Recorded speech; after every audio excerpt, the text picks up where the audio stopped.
Hello and thanks for joining us on this edition of Tech Total Access. I'm your host, Alexis Walsh. Joining us to recap this past week Hokie sports are our sports analysts Ricky LeBlue and Russell Clark. Welcome, guys. Thanks for having me. Thanks. The 12th ranked women's soccer team shut out Miami 3-0 Saturday at Thompson Field.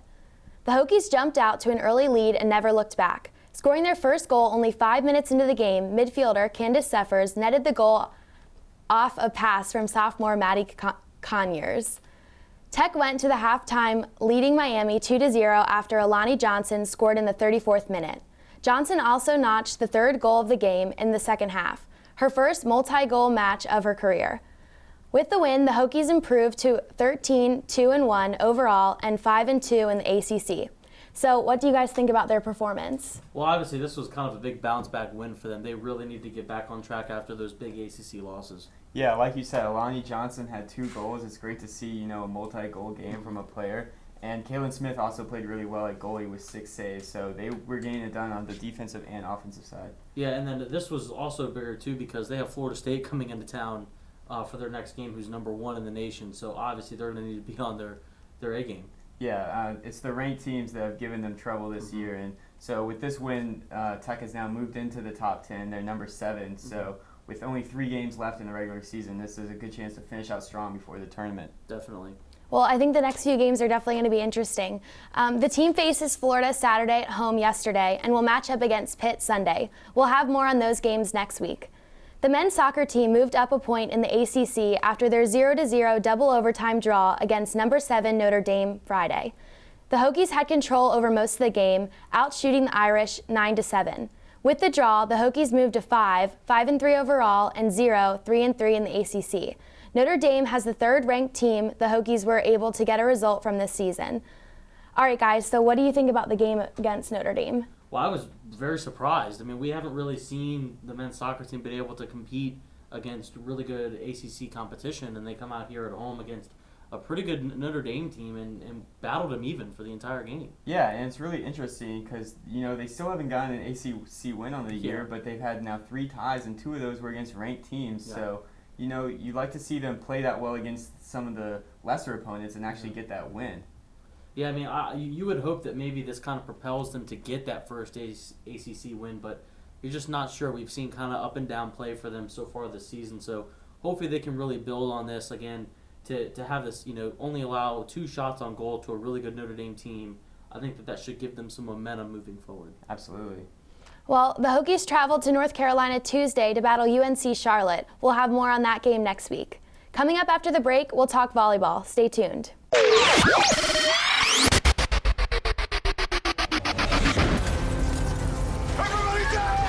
The earthquakes you see in movies are one thing, but real life is a completely different animal. Just because you can't predict an earthquake doesn't mean that you can't prepare for one.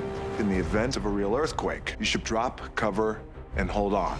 Visit ready.gov/earthquake and practice what to do to keep you and your family safe in the event of a real earthquake. And you'll be seen as a hero by your family and your loved ones. Visit ready.gov/earthquake today.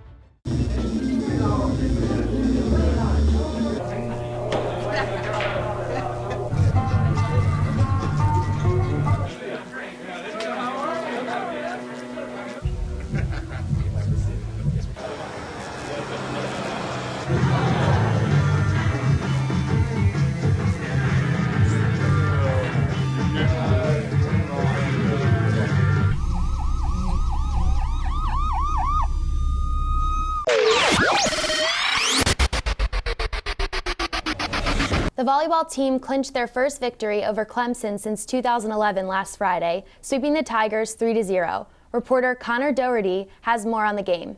I'm here in Castle Coliseum where the Hokies just swept Clemson 3-0. On Friday, the Hokies came out explosive and ready to play against the Clemson Tigers. Lindsey Owens and Kennedy Bryan led the fired-up offense, logging 23 combined kills and 7 digs. In the first set, the Hokies started slow, but after tying it up at 9, the match turned into a back-and-forth battle. Tech was finally able to rally and take the set 25-19. The second set was very much like the first. After a slow start and a tie at 9, the Hokie offense ignited a fire the Tigers could not put out. Lindsey Owens had 4 kills, and the Hokies scored 7 consecutive points to take the set 25-19. After halftime, the Hokies kept their hot streak alive, dominating the court. Ashley Battle had back-to-back blocks and 4 kills that led the Hokies to take the third set 25-17. Players and coaches alike showed their excitement as they improved to 13-6 overall and 4-3 in the ACC. They also were excited as they took their first sweep over Clemson since 2005.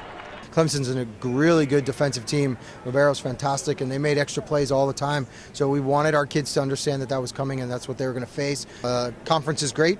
You can win and lose at any match, and you just got to play your best each day. There's confidence. It's always good to have, especially after a loss to Syracuse. And it's nice to sweep. You have a little bit more rest. Reporting for VTTV, I'm Izzy Post. 2 days later, on Sunday, the team came up short against Georgia Tech, losing the match 3-1. Reporter Maddie McVeigh has more.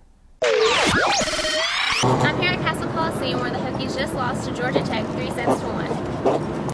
Starting out strong and competitive in the first set, it was obvious both teams showed up prepared to put up a fight.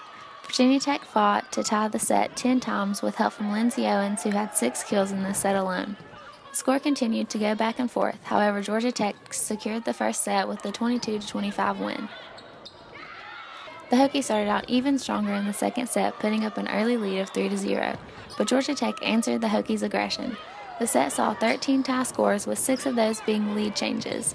Virginia Tech came out on top, winning the second set 25-23. Tying the match 1-1. The third set showed a little more struggle from the Hokies, but was still a competitive set. Georgia Tech's Tegan Van Gunst had 8 kills in the third set, launching the Yellow Jackets ahead. Despite Jayla Taubert's 3 kills and an ace by Haley Price, Virginia Tech fell short of the Yellow Jackets, with the score of the third set being 18-25. Hoping to answer Georgia Tech's set point, the Hokies started the fourth set with 2 kills, first by Ashley Battle, followed by one from Kennedy Bryan, putting Virginia Tech in an early lead. The Yellow Jackets fought hard and were able to get ahead by 7 points during this set, but the Hokies battled back to decrease Georgia Tech's lead to only 2 points. But it was Georgia Tech who finished strong with a set score of 25-20, ending the match 3-1. Georgia Tech's Tegan Van Gunst had an outstanding game with 23 kills and 14 digs. Coach Chris Riley commented on her performance. Tegan played great.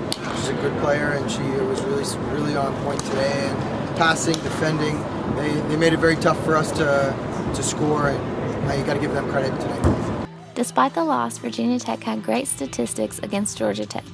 Lindsey Owens and Kennedy Bryan led the team with 12 kills each, followed closely by Jayla Taubert, who had a total of 10. Leading the team in digs was Kennedy McGrath with 15, followed by Lindsey Owens with 13, and both Kennedy Bryan and Reagan Mitchell had 10. This match pushed Virginia Tech's record to 13-7 with a 4-4 record in the conference. Reporting for VTTV, I'm Maddie McVeigh. All right, guys, so what are your thoughts on those games? You know, they had that great sweep against Clemson, and it just seems like this is a pattern for them. They come out and they play well against an ACC opponent, and the next match they turn around and kind of turn in a lackluster performance. Yeah, they played really well against Clemson, but it's not really saying much because Clemson is pretty awful. They're 0-7 in the ACC. But still, you know, you like to see them come out against Georgia Tech, who is a team that has the same record as the Hokies do. And you want to see them win that game or at least finish better down the stretch. You know, they traded the first 2 sets and then dropped the last 2 to lose the match. So it's kind of disappointing. Yeah, it just seems like I think the leadership is there. Lindsey Owens, Ashley Battle, people like them are, playing well. It just seems like they're lacking that extra piece or that extra 2 pieces that can really put them over the top against other ACC teams. And now they've got 2 straight road matches against Wake Forest and Duke, so they're going to have to really put this behind them. Yeah, I mean, they have some tough games coming up, but I think if they can string together some victories and, gain some momentum, which they really haven't had all year, then they can finish the season out strong. Yeah. Well, thanks, guys. The team travels to North Carolina tonight to face the Wake Forest Demon Deacons at 6 p.m. We'll have more on that game next week. Coming up after the break, we'll recap the football team's performance against Miami last Saturday.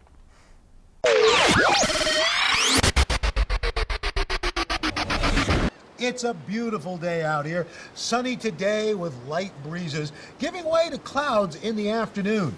We could see some light precipitation to moderate precipitation later on, followed by powerful storm-like conditions. 90 miles per hour winds are expected. Authorities are asking everyone, stay indoors. Come on, that's it. Let's go.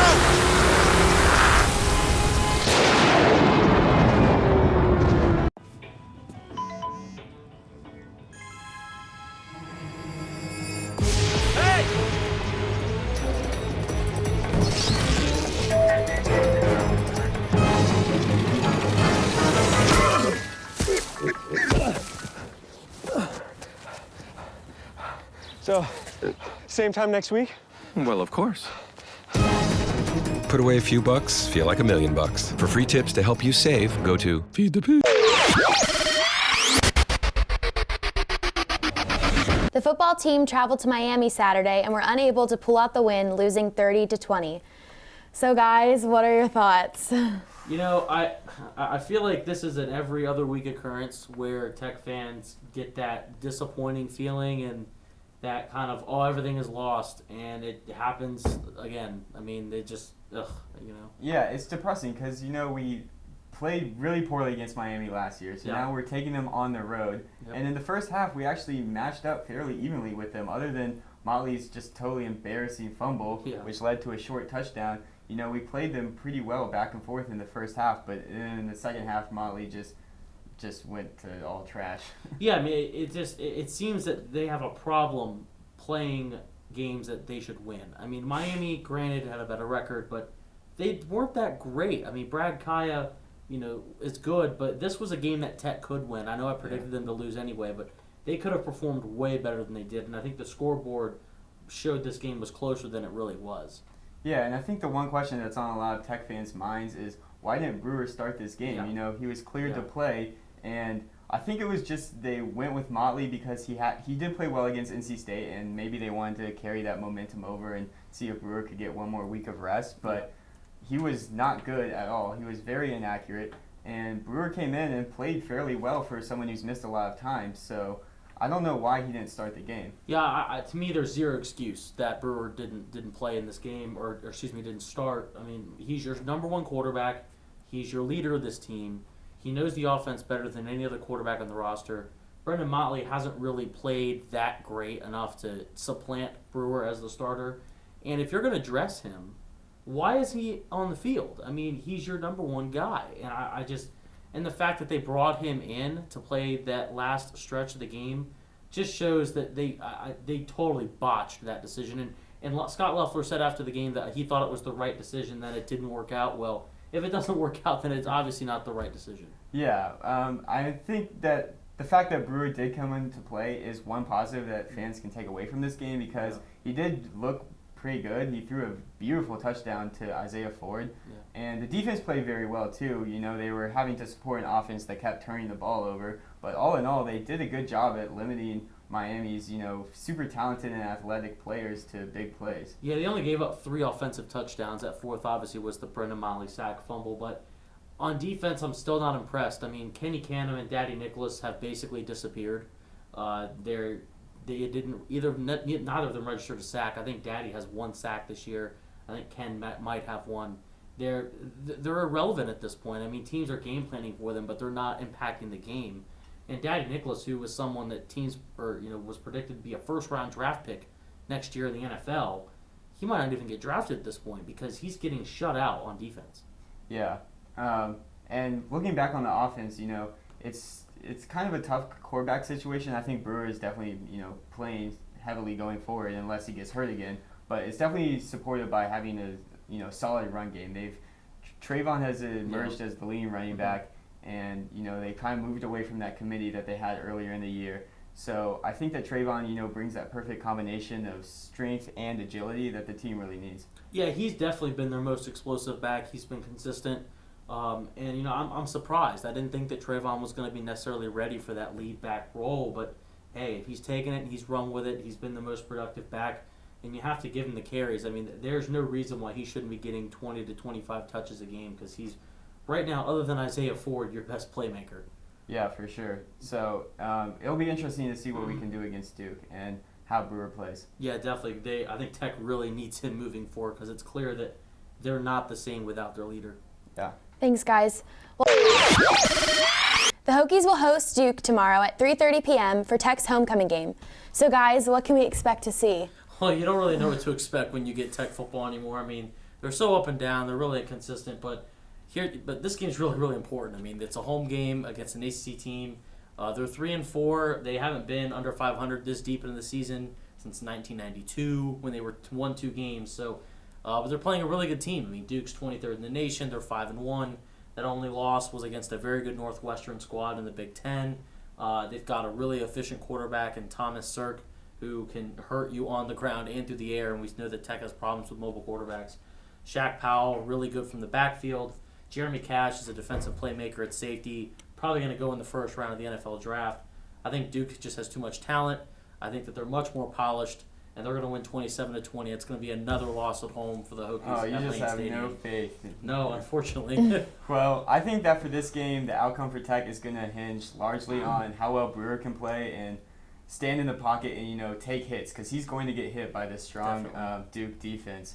So I think he'll play well overall, but I think that'll be kind of an ugly game, back and forth, and I'm predicting a big special teams play from the Hokies, and I think we're actually going to win this one 16-14. Wow. Yeah, I want to keep it positive too and say 27-20, but the Hokies winning. All right. Well, thanks, guys. Players and coaches aren't the only ones who have opinions about the Miami game. Reporter Mary Desmond went to downtown Blacksburg to ask students how they think the Hokies will play.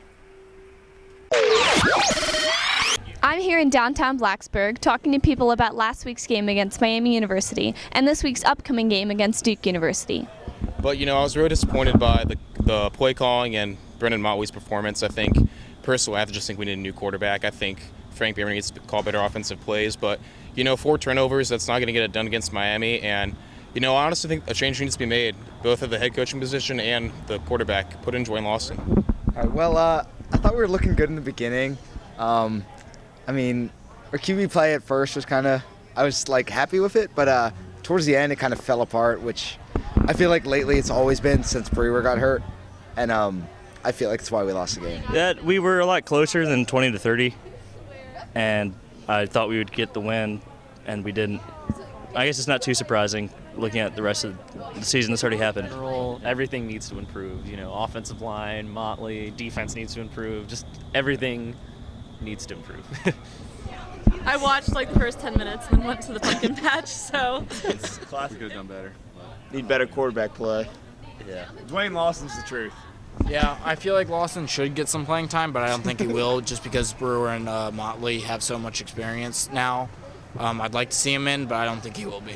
But at this point in the season, I don't think ACC championship's going to happen. So if I'm Frank Beamer, I would just go ahead and put Lawson in. As a true freshman, give him some time. Next year he'll be great.